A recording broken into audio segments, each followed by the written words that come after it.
काय प्रफुल, हा इथे घर घ्यायचं का? घेतलाच तर रे, पण इकडे मराठी लोकांना घर देत नाही ना.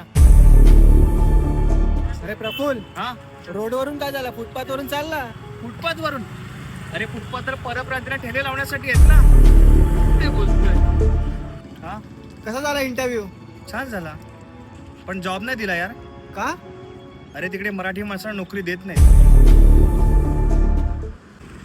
बघितलं, ही महाराष्ट्रातील मराठी माणसाची अवस्था. यावर राज्यकर्ते काही बोलत पण नाहीत हा, कारण त्यांची परप्रांतीय मतं जातील ना म्हणून. आणि ही मात्र मराठी माणसाने मराठी माणसाचं अस्तित्व टिकवण्याची शेवटची संधी. कारण यांना महाराष्ट्रातल्या सगळ्या महानगरपालिका काबीज करायच्या आहेत आणि महाराष्ट्राला दिल्लीच्या तालावर नाचवायचं आहे. आणि जर का असं झालं तर आपल्याला ते वाक्यही विसरायला लागेल, दिल्लीचे ही तख्त राखतो महाराष्ट्र माझा. त्यामुळे विचार करा आणि विचार करून मतदान करा.